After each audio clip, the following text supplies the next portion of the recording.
Hello साथियों, welcome to कल्प education. आज हम पढ़ेंगे रीजनिंग का पहला चैप्टर कैलेंडर, जो कि कल्प एजुकेशन चैनल पर रीजनिंग का भी पहला चैप्टर होने वाला है। तो हम बात करने जा रहे हैं कैलेंडर के बारे में। कैलेंडर कितने तरीके के होते हैं? जनरली दो तरीके के होते हैं, एक नॉर्मल ईयर होती है और एक लीप ईयर होती है। नॉर्मल ईयर किसे कहते हैं? जिसमें 365 दिन होते हैं। और दूसरा तरीका क्या होता है? जिसमें जो फरवरी का महीना होता है वह सिर्फ 28 दिन का होता है। कितने दिन का होता है? 28 दिन का। और लीप वर्ष किसे कहते हैं? जिसमें दिन कितने होते हैं? पूरी साल में 366 दिन होते हैं। और इसे दूसरी भाषा में बोलें तो क्या कहेंगे? इसमें जो फरवरी का महीना होता है वो 29 दिन का होता है। और लीप ईयर जनरली कह रहा हूँ, जनरली 4 साल बाद आती है। यानी कि किसी का अगर बर्थडे 29 फरवरी को है तो उसका बर्थडे 4 साल बाद पड़ेगा, यानी उसकी 29 तारीख जो है 4 साल बाद आएगी। तो कैसे पता करें कि कोई ईयर लीप ईयर है या कोई लीप ईयर नहीं है? तो आपको जनरली पता होगा कि अगर कोई साल जो है 4 से डिवाइड हो जाती है तो वह लीप वर्ष बन जाता है। तो यहाँ पता करते हैं कि कौन सा नंबर लीप ईयर, कौन सी ईयर जो है, कौन सा वर्ष जो है वो लीप ईयर है या नहीं है। तो 2010 ये चेक करें कि ये 4 से कटेगा कि नहीं कटेगा। तो ये बात समझने से पहले मैं आपको एक बात बता दूं, कोई नंबर 4 से पूरी तरह से विभाजित होगा या नहीं होगा, यानी डिविजिबल होगा कि नहीं होगा, उसको चेक करने के लिए हमें सिर्फ लास्ट की 2 डिजिट की ज़रूरत पड़ती है। अगर आप लास्ट की 2 डिजिट 4 से डिविजिबल हैं तो वो नंबर 4 से कटेगा, अन्यथा वो नंबर नहीं कटेगा। तो जैसे 10 है, क्या 10 4 के टेबल में आता है? नहीं आता, तो ये नंबर लीप वर्ष नहीं है। 4 3 12, हाँ ये लीप वर्ष हो गया, यानी लीप ईयर हो गया।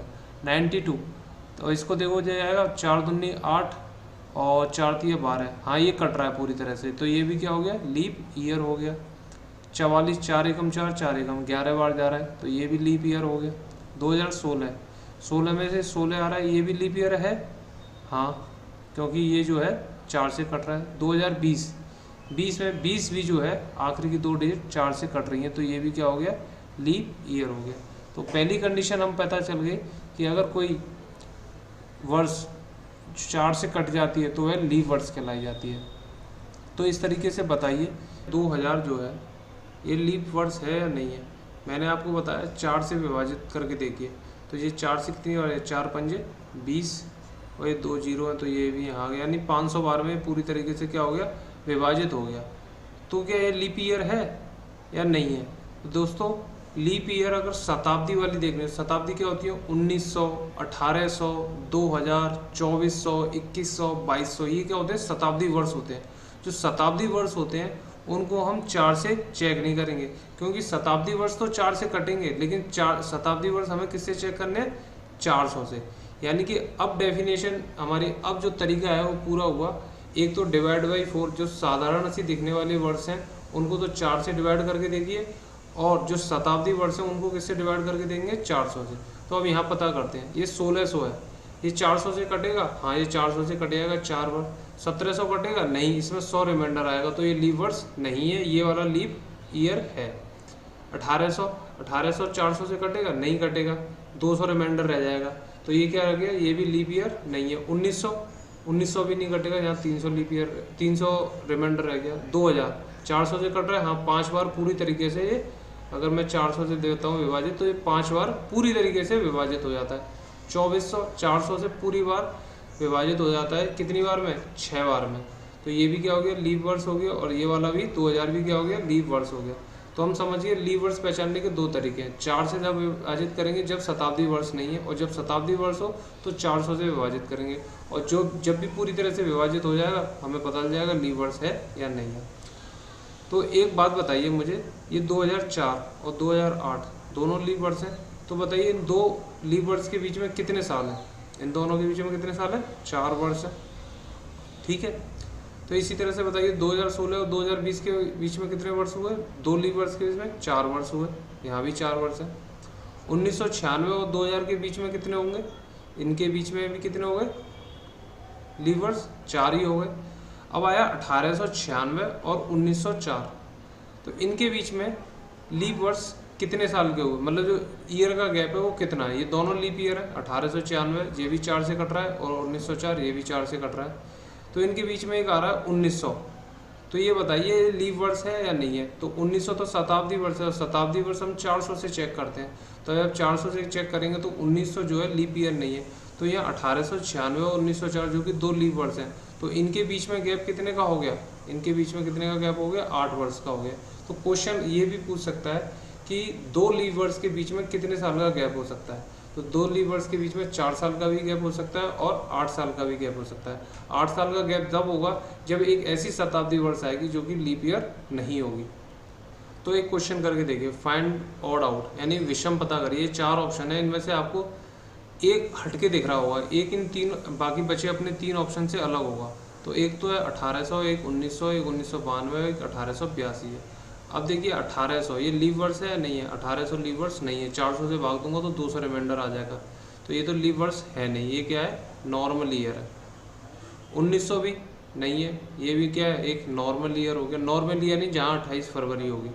1992 4 से कटे जाएगा और ये लीप वर्ष हो जाएगा। 1882 ये 4 से नहीं कटेगा, तो ये भी नॉर्मल ईयर हो गया।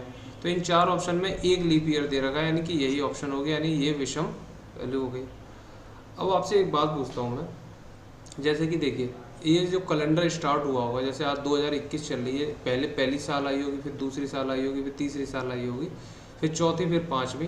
तो इस तरीके से पहली लीप वर्ष कब पड़ी होगी, पहली साल निकली, फिर दूसरी, फिर तीसरी, चौथी वर्ष जो आई होगी वो क्या बन गई, लीप ईयर्स में। ये 4 से विभाजित है, 5वीं, 6वीं, 7वीं, 8वीं, फिर ये किससे 4 से विभाजित हो रही है, तो ये भी क्या हो गई, लीप वर्ष हो गई।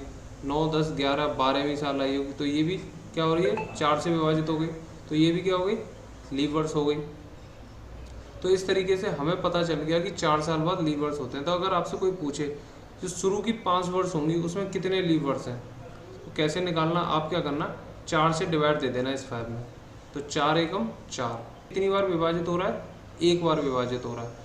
तो लीप वर्ष कितनी हो गई, 5 शुरू के 5 साल में एक, हमें दिख रही है 5 साल में सिर्फ एक ही लीप वर्ष है। अगले 10 साल, जो पहले 10 साल निकले होंगे उनमें कितने लीप वर्ष होंगे, तो आप क्या करना, 4 दूनी 8, जब हम इसमें 4 से भाग देंगे, इस वाले में भी 10 में, तो कितनी बार जा रहा है, 4 दूनी 8, जो भागफल आ रहा है वो कितना आ रहा है, 2। तो इसमें लीप वर्ष कितने, 2। देखो कर सकते हैं 10 साल तक कितने मिल रहे हैं, एक 8वें पे मिल रहा है, एक 4 पे मिल रहा है। ये इस्तेमाल आगे होगा, ये बात समझते जाइए। अगर शुरू की 15 साल रही होंगी, शुरू की 15 साल में कितने लीप वर्ष आए होंगे, 3। कैसे निकालेंगे, 4 से भाग देंगे, तो 4 तिया 12 होता है, तो भागफल 3 ही आ रहा है। 4 चौक 16 करूँगा तो 15 से आगे जा रहा है, तो हम क्या लेंगे, 3 वाला भागफल लेंगे। तो पहले 15 साल में कितने मिलेंगे, 3 मिलेंगे, एक तो 4 पे मिला हुआ, एक 8 पे और एक 12 पे। तो शुरू के 25 साल का निकालना हो तो क्या करो, 4 से भाग दो, 4 छिके 24, जो भागफल आएगा उतने लीप वर्ष आ जाएंगे। तो मुझे बताओ 100 वर्ष, पहले 100 वर्ष में कितने लीप वर्ष हो गए। आप 4 से भाग देंगे तो कितना आएगा, 25वां आएगा। 25वां कौन सा वर्ष होगा, 100वां वर्ष होगा। कौन सा वर्ष है, 100वां वर्ष।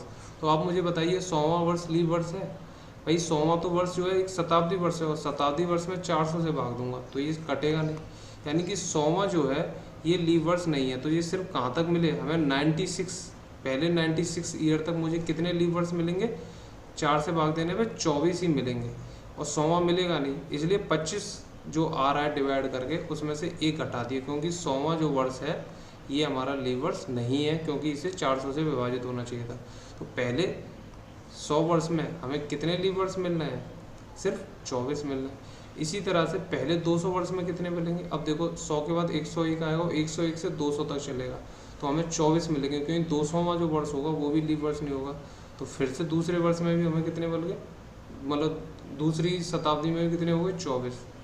फिर पहले 300 में कितना आएगा, 100 पहले के, 100 दूसरी के, 100 सॉरी पहली 100 के 24, दूसरी 100 के 24 और तीसरी 100 के भी 24, तो 72 हो गए। यानी 300 वर्ष में कितने आ रहे हैं, 72। ठीक है, अब बताइए 400 वर्ष में कितने होंगे।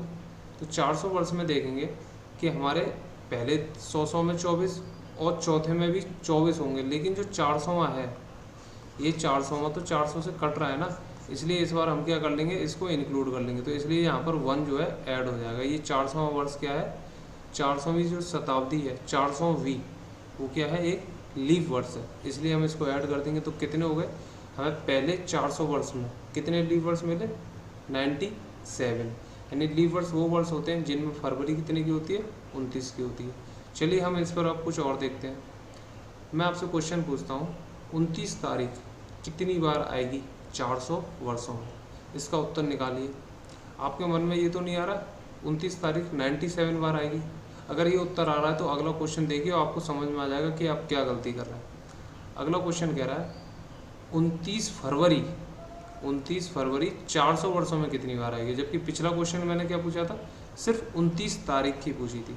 समझ में आया? यहाँ क्या गलती करते हैं, 97 निकालते हैं या 29 तारीख तो जनवरी, फरवरी, मार्च, अप्रैल सब में आती है। इसलिए हम पहला क्वेश्चन ये वाला करते हैं, 29 फरवरी 400 वर्षों में कितनी बार आएगी, जितने लीप वर्ष होंगे, और पहले 400 वर्ष में कितने लीप वर्ष हैं, 97, तो आंसर कितना हो गया 97। अब पीछे देखिए 29 तारीख कितनी बार आएगी 400 वर्षों में, तो देखो 400 वर्ष में से एक वर्ष में, एक ईयर में ऐसे 11 महीने होंगे, ठीक है, जिनमें तो आनी है, फरवरी को हटा दो, तो ऐसे 400 वर्ष में कितने ईयर होंगे, 11, कितने महीने होंगे, 400 गुणा 11 यानी 4400 ऐसे महीने होंगे जिनमें तो हर बार आनी है, जनवरी से लेके फरवरी को हटा दिए सब महीने में से, तो बाकी बचे 11 महीने, यानी 4400 महीने में तो 4400 बार तो फरवरी आनी है। अब बाकी के जो फरवरी हटा दी, 400 वर्ष की जो फरवरी हटाई है हर उसकी, तो उसमें वो फरवरी 29 तारीख कब बनी होगी, जब लीप वर्ष रहा होगा, और लीप वर्ष हमें कितने मिले हैं 400 में, सिर्फ 97, तो हमारा आंसर क्या हो गया 4400, तो वो हो गई उन 11 महीने में जो 29 तारीख मिली है, और 29 तारीख 97 में 97 बार मिली है लीप वर्ष की वजह से, तो आंसर कितना हो गया 4497। आया समझ में? अब मैं आपसे एक क्वेश्चन पूछता हूँ कि आपको, मैं क्वेश्चन पूछूं कि आप मुझे बताइए 2003 से 2013 में कितने लीप वर्ष हैं, तो आप क्या करेंगे, इसका डिफरेंस निकालेंगे, 2003 में से 13 में से 3 गए तो कितना बचा 10। अब आप 4 से डिवाइड देंगे, 4 दूनी 8, तो आप कहेंगे इसमें तो 2 लीप वर्ष हैं, है ना, इसमें कितना बताएंगे 3 है और 5 है, और यहाँ कितना आ रहा है 2 डिफरेंस आ रहा है। अब तो कह रहे हैं सर इसमें तो हम 4 से डिवाइड ही नहीं दे पा रहे, तो हाँ मैं ये बताना चाह रहा हूँ, जब कभी गिवन या स्पेसिफिक पीरियड दे रखा हो कि इतने से इतने पीरियड के बीच में लीप ईयर निकालना है, तो कैलकुलेट करना है। कैलकुलेट कैसे करना है, गिनना है कितने हैं, 4 वगैरह से डिवाइड नहीं देना, जैसे कि हम यहाँ पे 4 से डिवाइड दे रहे थे, इस तरीके से डिवाइड यहाँ दे रहे थे 4 से, ये अलग चीज़ है। और जब स्पेसिफिक पीरियड पूछा हो उस समय पे हम कैलकुलेट करते हैं, तो 2003 के बाद कब मिलेगा, 2004 में मिलेगा, 2004 के बाद 2008 में मिलेगा, और उसके बाद क्या मिलेगा 12 में मिलेगा। तो इस 2003 से 2013 के वर्ष पीरियड में कितने लीप ईयर मिले, 3 मिले, ना कि 2, ठीक है, ये 4 से डिवाइड। ऐसे 2003 से 2005 के बीच में कितने मिलेगा, 1 मिलेगा, सिर्फ कौन सा 2004, तो कितना आ गया आंसर 1। 2009 से 2021 हम कैलकुलेट करेंगे, एक तो 12 होगा, एक 16 होगा और एक 20 होगा, तो कितना आएगा 3। यानी गिवन पीरियड में जब भी लीप ईयर कैलकुलेट करने हो तो हम क्या करेंगे, काउंट करके देंगे, खुद ही सॉल्व करेंगे, 12, 16, 21 इस तरीके से, ऐसे नहीं कि अंतर लिया और डिवाइड बाई 4 कर दिया, वो गलत हो जाएगा। तो उम्मीद है आपको ये सब समझ में आया होगा। मैंने आज जो कैलेंडर में लीप वर्ष और नॉर्मल ईयर के बारे में जो भी बातें बताई, इनसे डायरेक्ट कुछ क्वेश्चंस आ जाते हैं जो आपको मैंने बताए करके।